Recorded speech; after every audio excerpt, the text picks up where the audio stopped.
राजकोट अग्निकांड के बाद अब डीईओ का एक्शन। डीईओ भागीरथ सिंह परमार ने जांच टीम गठित की। सूरत के सभी स्कूलों का सर्वे किया जाएगा। सभी स्कूलों की फायर एनओसी का सत्यापन कराया जाएगा। बीयूसी की भी जांच होगी। स्कूल में शिक्षकों, प्राचार्यों और विद्यार्थियों को प्रशिक्षण दिया जाएगा। आपातकाल की स्थिति में कैसे व्यवहार करना है यह सिखाया जाएगा। किसी भी विद्यालय में अवैध शेड होने पर कार्रवाई की जाएगी। आप देख रहे हो crime open news. Nathu Singh Shekhawat के साथ। સાહેબ, રાજકોટની ઘટના બાદ અલગ અલગ જગ્યાઓ પર ફાયર દ્વારા તપાસ કરવામાં આવી રહી છે. આપના તરફથી કઈ રીતે શાળાઓમાં તપાસના આદેશો?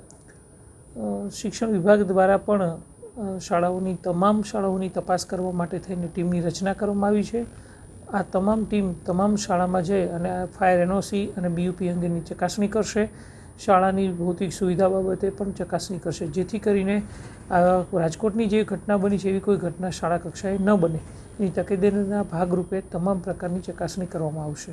સાહેબ, શાળાઓમાં જે ફાયર સેફટી અને એનઓસી બાબતે કઈ રીતે માહિતી મેળવવામાં આવશે? ફાયર સેફટી અને એનઓસી બાબતે સરકારશ્રીની જે ગાઈડલાઇન છે એ મુજબની ચકાસણી કરવામાં આવશે.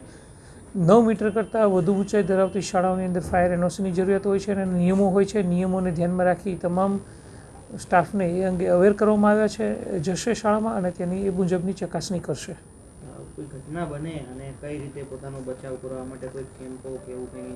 શાળા શરૂ થયા બાદ તમામ સ્ટાફને, તમામ આચાર્યોને તાલીમ આપવામાં આવશે અને તાલીમના આધારે તમામ વિદ્યાર્થીઓને પણ તાલીમ આપવામાં આવશે કે કોઈ ઘટના બને તો ડિઝાસ્ટર પ્લાન અંતર્ગત શાળામાંથી મોક ડ્રીલ કરવી અને બાળકોએ કેવી રીતે સેફ રીતે બહાર નીકળવું જોઈએ એ અંગેની તાલીમ આપવામાં આવશે. હાલ જે એસએમસી દ્વારા કેટલીક શાળાઓને સીલ કરાય છે ગેરકાયદેસર બાંધકામ અથવા તો ફાયર એનઓસી બાબતે, આવી શાળાઓ પર કોઈ કાર્યવાહી? ના, હાલ કોઈ કાર્યવાહી કરવામાં નથી આવી. તો શાળા જે છે એ સુવિધા નહીં હોય તો અમારા દ્વારા પણ એસએમસીને જાણ કરવામાં આવશે અને આવી શાળા વિરુદ્ધમાં પગલાં લેવા માટેની ભલામણ કરવામાં આવશે.